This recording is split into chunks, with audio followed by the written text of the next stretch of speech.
the first time I saw the Africa Centre was probably around 2003 or 2002. I came to the UK in 1998. I was born here, but I didn't grow up here most of my life. I've had a very peripatetic lifestyle. But when I came to the Africa Centre, there was a great feeling of coming into a building that felt like home.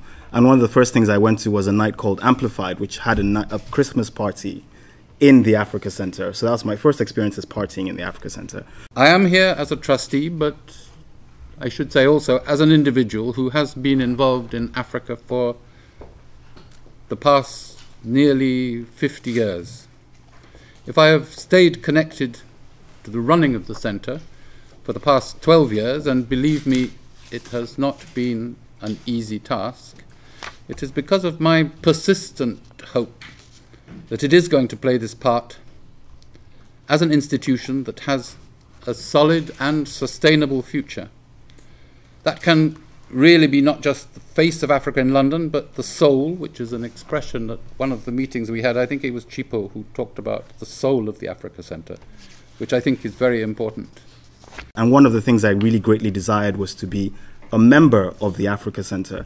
But as we've kind of know or find out from the history, it's not that easy to actually become a member. It's not something like, you know, if you wanted to become a member of, I don't know, Amnesty International, you pay your dues and you sign up. So I think that's that was a difficulty for me, and that's kind of one of the reasons that spurred me to get involved in the Save the Africa Centre campaign. I would like to make a contribution that is really as positive as possible, and I really want to participate in a way that would be, and I say this with feeling, a way that would be truly constructive. I am not really concerned to scratch over old wounds, and there have been quite a few. I am actually keen to speak in the discussion on programming, which in my view has been the key to the soul of the centre, on which in the last year, particularly in the latter part of the year, because I was in hospital in the first part of the year, I have been concentrating, on which I certainly hope we can share a few ideas. Now, DELE has mentioned the main developments there have been. Very clearly, I don't have much to add except to confirm. You heard the letter. I hadn't actually read that email from Graham Jennings, but it certainly expresses the position of the trustees in general. I am not sure that I go along with the charge of bad faith against the trustees. One of the things that AFRICOCA does, and many great organisations that do programming, it's not easy. The Rich Mix has had lots of problems, lots of art centres have major problems, and they are funded. And every art centre is funded. Who by? Well, if it's a building, the Heritage Fund are involved. If it's programming, it's the Arts Council. I haven't heard the word Arts Council mentioned once today. I haven't heard the word funding mentioned once today. Too much. And I'm concerned that there's only been two models looked at so far. One of them is to look at the commercials, you know, the potential of selling the building, and the other one was Hidil's proposal. That's two proposals. Why can't we have some other models to look at? I can't believe that we're just stopping them because one proposal stopped. There is no other proposals. And we need to have more proposals so we can actually look at them, because there are other ways of running a centre. Well, first I just wanted to start off by saying again to Kay, thank you so much for coming. It's so important that you're here. I think the campaign has very much been about the community, and as Africans here far from home, we think of the community as a larger family, and it's great that you're here and that we can have dialogue, because in families people can disagree, but we have to keep talking to each other. The campaign to Save the Africa Centre has been twofold. The first half we've been talking about the governance and the fact that we want to contribute to a process by which we as stakeholders can contribute to the future of the Africa Centre. But I just want to acknowledge what has come up from the first half post-discussion, that the Save the Africa Centre campaign has also been about 38 King Street, which I know and recognise that many of us in this room see as one of the most important heritage sites for diasporans in this country. And George, you called it our Windrush, and I think that that really resonated with me. I think Desmond Tutu is the one person who has most strongly stated the case for the building itself. He said, You don't think that a building can clutch at your heart in the way that that one does. It's more than a building. It embodies a spirit. Whatever happens about the building, because those of you who met Oliver Andrews will have heard him say that it is not quite clear the direction we are going there now. And should the sale not go through, the Africa Centre will be in very, very deep financial problems, and I think that any support we can get from anyone in the community would be very, very gratefully appreciated. So this is just to give you my personal perspective, which is why governance is particularly important to me, because I think that it sort of underpins the relationship that the charity, as Eric has said, will have with the people who are its community, which is kind of why I was very keen to get involved in setting out some of what are the minimum requirements for the charity in terms of making, from our perspective, the charity function again. But what Eric Galvin said I found very interesting, and certainly my own experience of having been involved in what arguably have been the most difficult years in the history of the Africa Centre.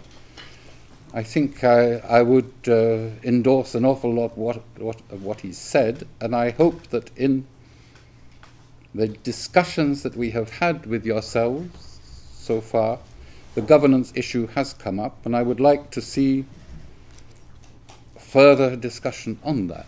And I think trustees also are prepared to be open. There was set up a year ago a committee precisely to look at governance, but because of the exigencies of crisis management, which were very considerable. I'm sorry to use long words like that. But anyway, the crisis management has been very demanding, and the committee has not got very far, but I think it now becomes more important. And the question of how the centre is governed, I think is something that we would like very much to know your own views on. You have been sabotaging this place. What I called you, the gentleman you used to have in place was called Adotime. I used to call him cultural assassin. The reason I want to say something is this is all extremely and painfully familiar, because at that time we all worked in the spirit of negotiation to a completely intransigent trustee committee. We had no cooperation whatsoever. We suspected what was about to happen, and that is exactly why we fought. The reason I say this is because it is now 2012, and to hear the news of the treatment of the Mo Ibrahim Foundation, the lack of communication, the talk about where people's interests are completely superficially, when in fact no negotiations, no true discussions, no building has actually taken place. What disturbs me now is what disturbed me then, and I say I speak not as that because I'm glad to hear there is some discussion going, is that the whole, talking of governance, the whole trusteeship is some hermetically sealed group of people to whom nobody else, as maybe Professor Poliva can explain, nobody else can gain any entrance or exit. Sir, your board needs to stand up. We need to also be aware that we have been guilty of leaving that responsibility of treasuring our heritage. We have left that to other people at their cost. So their vision and their expense and their resources are what have set the trajectory for what has happened. So it's great that we're all here today trying to fight for the Africa Centre, but even if we lose it, I would love to think that whatever we get next, we put all this energy into making that something amazing, regardless of whether the building, is as amazing as the one that we've got right now.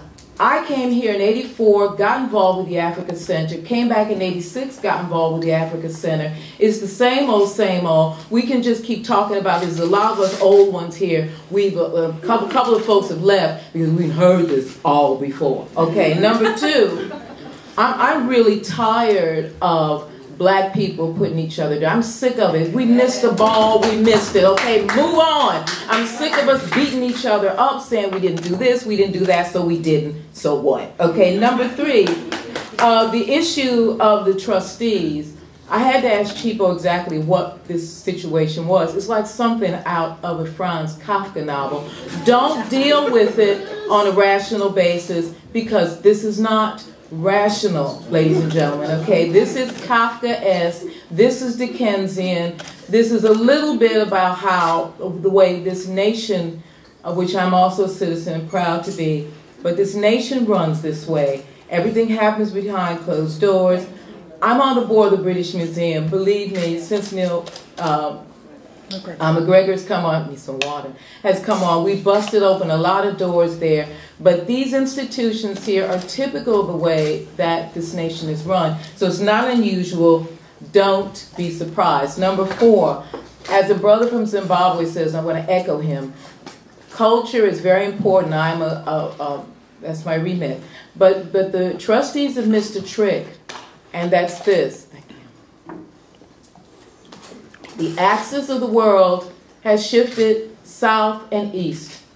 This is a fact. The Nigerian stock market is the 5th biggest stock market in the world. In Kenya has the biggest take-up of mobile technology on earth. China is in Africa. Barclays has said, Barclays Bank, Bob Diamond said the other day that there were 2 things that saved Barclays from the crash, and there was a crash, ladies and gentlemen. Let me tell you what it was. It was a crash, 2007, 2008. What saved Barclays was wealth management and Africa. Everybody knows this, except it seems a lot of us and the Africa Center. It's a dumb move not to go out of a central London location, okay? And as the brother said, 10 million quid for where they're located. Come on, everybody. And the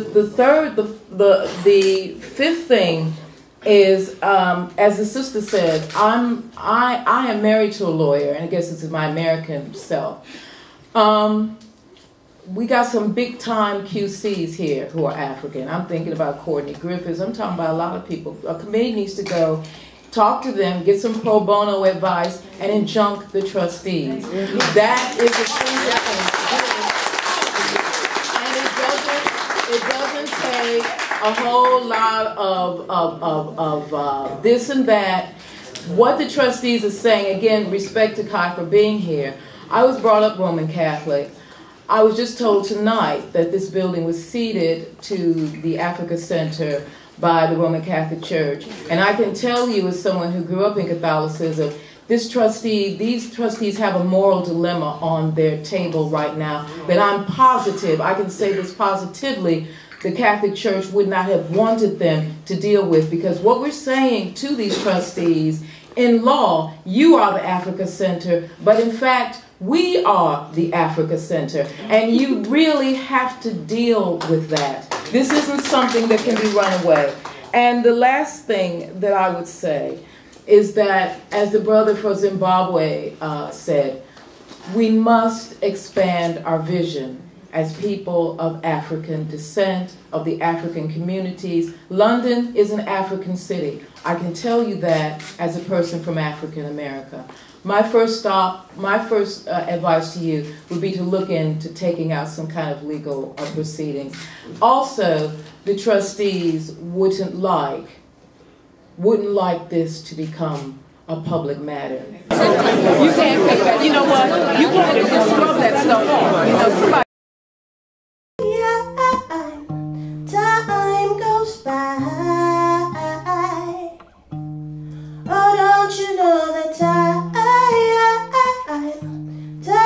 goes by so slowly.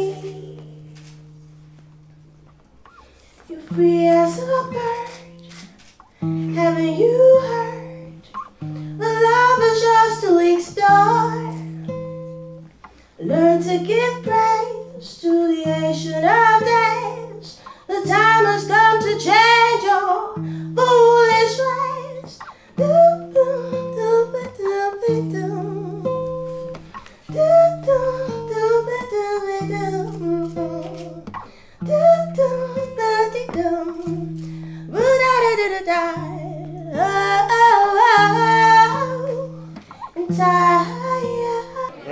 Now, nice to see so you. far, Good to see you. How are you doing? We'll far. discuss further. Yeah, I'm so glad you're here.